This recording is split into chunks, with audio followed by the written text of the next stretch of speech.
वैसे ही जैसे अभी लड़ती रही हैं। वो पार्टियों के ऊपर निर्भर करता है कि वो पुरुष को टिकट देना चाहते हैं या फिर महिलाओं को टिकट देना चाहते हैं। आज इसी मुद्दे पर विस्तार से हम चर्चा करेंगे। चर्चा में तमाम सारी चीजें समझने की जरूरत है और ये समझने के लिए कोई एक्सपर्ट, कोई जानकार होना चाहिए। इसलिए लोकसभा की पूर्व महासचिव स्नेहलता श्रीवास्तव जी इस वक्त हमारे साथ जुड़ गई हैं। वो लोकसभा में रही हैं, लंबा अनुभव है। ये तब की बात है जब सुमित्रा महाजन लोकसभा की अध्यक्ष थी। तो स्नेहलता जी हमारे साथ मौजूद हैं, हम उन्हीं के पास चलेंगे और जानने की कोशिश करेंगे कि आखिर क्या कहता है ये बिल और इस बिल को लेकर वो क्या मानती हैं। स्नेहलता जी, आपका बहुत बहुत स्वागत है इंडिया न्यूज पर। नमस्कार जी। स्नेहलता जी, आप मध्य प्रदेश कैडर की आईएएस रही हैं, तमाम विभागों में आपने काम किया है, आप लोकसभा में महासचिव भी रही हैं और महिला भी हैं। तो बतौर महिला आरक्षण बिल को लेकर जो कि केंद्र सरकार में आया, इससे पहले भी आता रहा है, लेकिन अगर पहले के बिल को देखा जाए और अभी के बिल को देखा जाए तो दोनों में कितना अंतर है? क्या समानता है या असमानता है? नहीं, उसमें मोस्टली तो समानता है। केवल जो नंबर ऑफ इयर्स की बात है, इसमें 15 साल के लिए आरक्षण की बात कही गई है, उसमें इससे कम वर्षों के आरक्षण की बात कही गई थी। तो बाकी तो कॉन्स्टिट्यूशनल अमेंडमेंट है अंडर आर्टिकल 330 और उससे जो जुड़े हुए SC ST के लिए जो सीटें, महिलाओं के आरक्षण में भी SC ST के लिए जो सीटें आरक्षित की जाएंगी, उससे संबंधित जो आर्टिकल्स हैं उसके अंदर 330 है, 332 है, 334 है। सो इन सब आर्टिकल्स में अमेंडमेंट प्रपोज किए गए हैं। और ये एक जब SC ST के लिए हुआ था संशोधन, उस समय जिस तरह की कार्रवाई हुई थी उसी तरह की कार्रवाई उसी लाइंस पे हुई है। जी, एक बात मैं यहाँ पे समझना चाहता हूँ, क्योंकि जो तमाम तरह के प्रावधान किए गए हैं, उन प्रावधानों में जो 131 सीटें जिनका जिक्र किया गया है, जो SC ST के लिए आरक्षित हैं, तो महिलाओं को जो आरक्षण मिलेगा, खासकर SC ST महिलाओं को जो आरक्षण मिलेगा, वो क्या उनके लिए जो आरक्षण है उसी के अंदर से मिलेगा या पूरी सीटों को जोड़कर देखा जाए उसमें मिलेगा? नहीं, जो उनके लिए 181 सीट्स जैसे बन के आ रही हैं अभी जो संख्या है उसके हिसाब से, उस 181 में जो SC ST के लिए जो परसेंटेज है उतना परसेंटेज महिला आरक्षण में भी लिया जाएगा। जी, महिला आरक्षण में भी लिया जाएगा। जी जी प्लीज। जी, पर जो टोटल कॉन्स्टिट्यूशनल प्रोविजन है for SC ST number of seats का, out of the total seats of assemblies, state assemblies और parliament, उसको उतना ही रखना पड़ेगा। मतलब you get my point? जी जी जी, अंडरस्टैंड। जो SC ST की जो टोटल संख्या है आरक्षण की, उसमें जो नंबर है उस नंबर तक तो सीमित करना होगा जी।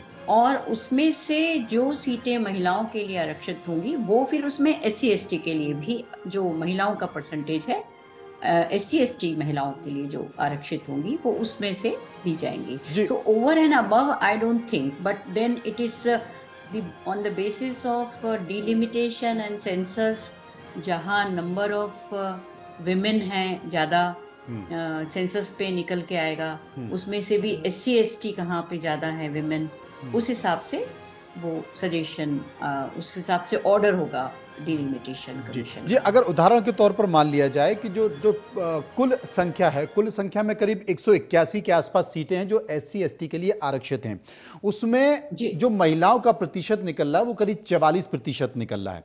अब इसके बाद जनगणना होगी, इसके बाद परिसीमन होगा। तो जनगणना अब तक नहीं हुई है, 2021 में 19 में जिक्र चल रहा था, लेकिन कोविड आने के बाद उसे रोक दिया गया है। एक आप चूंकि आप प्रशासनिक अधिकारी भी रही हैं, पूरे देश में जनगणना कराना बड़ा मुश्किल है। कितना अंदाजा टाइम लग जाएगा जनगणना में और परिसीमन में कितना समय लगेगा? कोई ऐसी संभावना क्या तय करेंगे? कब तक ये उम्मीद की जा सकती है कि ये पूरी तरह से लागू हो जाएगा? देखिए, जो 2002 में परिसीमन हुआ था on the basis of 2001 census, okay, उसके बाद में एक कॉन्स्टिट्यूशनल अमेंडमेंट आया था और उसमें ये कहा गया था कि 2026 में परिसीमन हो सकता है। तो जो सेंसस 2021 में होना था, उसके बेसिस पे 2026 में डिलिमिटेशन एज पर दी कॉन्स्टिट्यूशनल प्रोविजन किया जाना था जी। तो 2026 तो अभी एज पर दी कॉन्स्टिट्यूशनल अमेंडमेंट सेक्रोसेंट है जी। तो उसके पहले ही आपको सेंसस कराना होगा और उसके बाद में जो कॉन्स्टिट्यूशनल प्रोविजन है उसके हिसाब से 2026 में डिलिमिटेशन होगा। जी, तो ये माना जा सकता है कि उसके पहले जनगणना हो जाएगी, यानी कि 2024 का चुनाव तो ऐसे ही जाएगा। हालांकि हमने देखा तमाम राजनेता तमाम राजनेता इस बात का जिक्र कर रहे थे, और मैं अपने प्रोड्यूसर को बोलूंगा कि आज राज्यसभा में जब चर्चा चल रही थी तो जेपी नड्डा एक तरफ बोल रहे थे, मल्लिकार्जुन खड़गे एक तरफ बोल रहे थे। उनकी बातों से लग रहा है कि कल करे सो आज कर, ये उदाहरण भी दिया गया। एक सवाल, वो प्रोड्यूसर आपको बयान सुनवाएंगे, लेकिन मेरा एक सवाल आपसे ये पूछना है कि ये लोकसभा के साथ साथ 50% जो विधानसभा है, राज्यों की विधानसभाएं, वहां से यह प्रस्ताव आना जरूरी है। राज्यों से किस तरीके से, राज्यों की विधानसभा से किस तरीके से प्रस्ताव आना जरूरी है, क्योंकि जरूरी नहीं है कि सभी राज्यों में बीजेपी या बीजेपी के सहयोगी दलों की सरकार है। बहुत सारे राज्यों में कांग्रेस की सरकार है, बहुत सारे राज्यों में दूसरी पार्टियों की सरकार है। तो वहां पर अगर उन्होंने अपने प्रस्ताव में ओबीसी आरक्षण का जिक्र कर दिया, या वहां पर उन्होंने अपने प्रस्ताव को पास किया और उसमें नहीं कहा कि नहीं, इसमें ओबीसी आरक्षण का प्रावधान होना चाहिए, ऐसी स्थिति में जो दिल्ली में पास हुआ है विधेयक और जो राज्यों से भेजा जाएगा, क्या कॉन्ट्रोडिक्टरी हो सकता है, उनमें टकराव हो सकता है? नहीं, देखिए, इसमें तो रेटिफिकेशन होता है स्टेट असेंबली से जी। और जो बिल आएगा उसी पर ही रेटिफिकेशन होगा जी। उसमें एडिशनल क्लॉजेस जोड़ने का प्रोविजन नहीं है और ना ही कोई नई चीज डालने का प्रोविजन रहेगा जी। और बेसिकली ये है कि अगर आप देखें, चाहे किसी भी पार्टी की सरकार हो, जो हमने वोटिंग पैटर्न पार्लियामेंट में देखा, उसमें कोई भी पार्टी इसके अगेंस्ट नहीं है। जो बिल आया है उसमें सभी ने उसके फेवर में वोट दिया है। तो जो रेटिफिकेशन रिक्वायर्ड है from the state assemblies, I think उसमें भी कोई देर नहीं होगी। सभी स्पेशल सेशन बुला के उसका रेटिफिकेशन जो बिल पास हुआ है उसका कर देंगे। उसमें कोई मुझे कम से कम जितना मैं समझती हूँ उसमें मुझे प्रॉब्लम नहीं लगती है। जी। एक चर्चा चल रही है, क्योंकि लोकसभा में भी और राज्यसभा में भी ज्यादातर जो पॉलिटिकल पार्टी हैं बीजेपी के इतर, उन्होंने इस बात का जिक्र किया है कि साहब इसमें ओबीसी आरक्षण का प्रावधान होना चाहिए, क्योंकि पंचायतों में है, जिला पंचायतों में ओबीसी आरक्षण का प्रावधान है। तो जब वहां पर है तो विधानसभा में क्यों नहीं, लोकसभा में क्यों नहीं, वहां पर भी होना चाहिए, क्योंकि वो वर्ग है जिसे शामिल करने की बात की जा रही है। अगर ये होता है, ऐसी स्थिति में क्या होगा?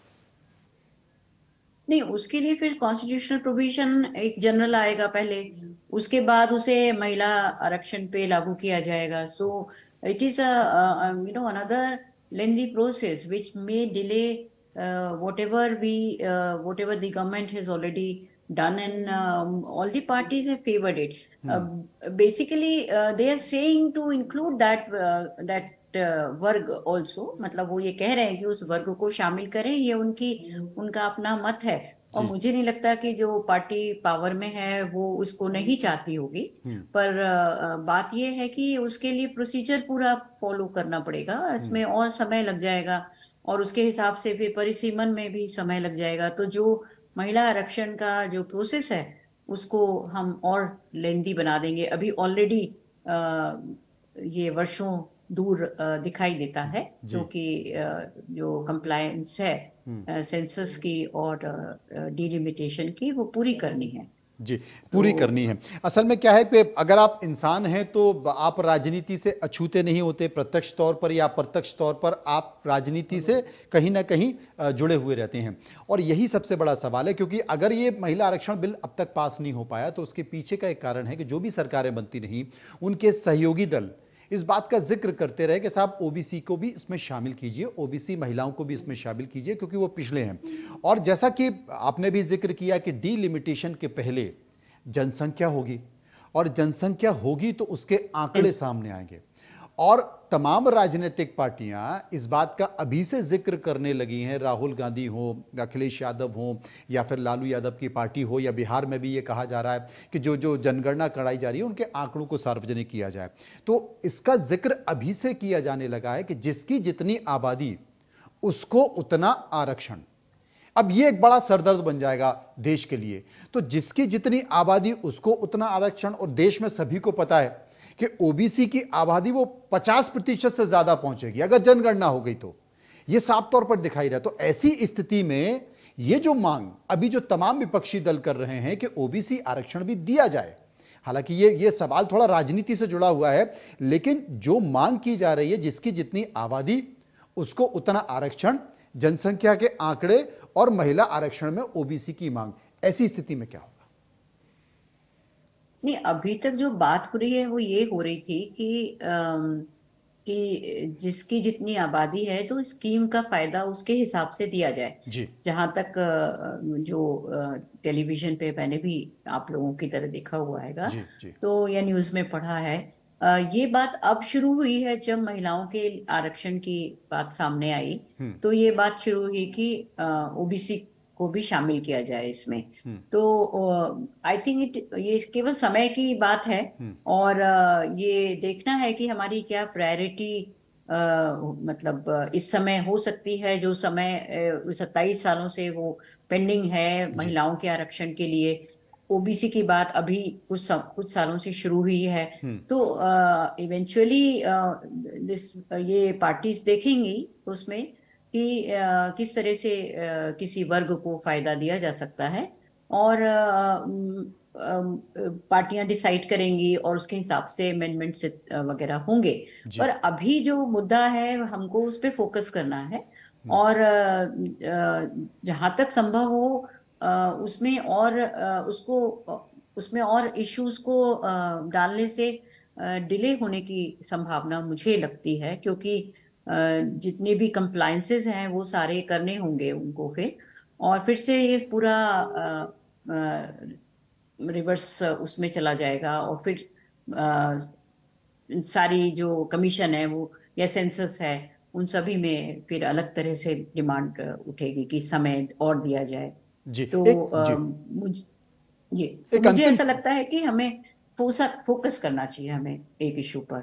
जी एक अंतिम सवाल मैं आपसे पूछना चाहता हूं, क्योंकि ये कयास लगाए जा रहे हैं कि 2029 का जो चुनाव होगा लोकसभा का, उसके पहले महिला आरक्षण लागू हो जाएगा, यानी कि जनसंख्या जनगणना भी हो जाएगी और डिलिमिटेशन जी भी हो जाएगा। तो ये माना जाए 2027 के जी आसपास, 28 के आसपास लागू होने की संभावना? जी जी बिल्कुल। बिकॉज जो इसके पहले स्टेट के भी इलेक्शन होंगे उसमें भी वो लागू कर सकते हैं। जी। यदि यदि प्रक्रिया पूरी हो जाती है तो हम्म वो उसके पहले भी लागू हो सकता है। यदि किसी स्टेट में इलेक्शन आ रहे हैं जी तो वहां पे भी एक रियलिटी हो सकती है। और उसके बाद जब पार्लियामेंट का इलेक्शन होगा, पार्लियामेंट के इसमें प्रोसेस में भी इसको रियलिटी में बदला जा सकेगा। ऐसा अभी तो ऐसा ही लगता है। ऑल्दो अभी सब समय आगे है और जी ये सारे काम पूरे करने हैं। पर चूंकि सरकार का भी कमिटमेंट है और सभी पार्टियां चाहती हैं, जी। तो मुझे लगता है कि इसके लिए कहीं पे रोड़ा कोई बनने की संभावना नहीं है। हम्म और जो परिसीमन जो डिलिमिटेशन की प्रोसेस है वो बहुत ही अच्छी, उसके एक्ट के हिसाब से किसी कोर्ट में नहीं जा सकता उसका ऑर्डर। हम्म और उनको केवल लोकसभा और राज्यसभा विधानसभाओं में उसको बस ले करना होता है टेबल पर। जी और that is all and that becomes final. So it's a very well established procedure for both census हो चाहे हम्म डिलिमिटेशन प्रोसेस हो। जी तो ये प्रक्रिया आसानी से और चल सकती है। जी ऐसा मेरी जी आशा है।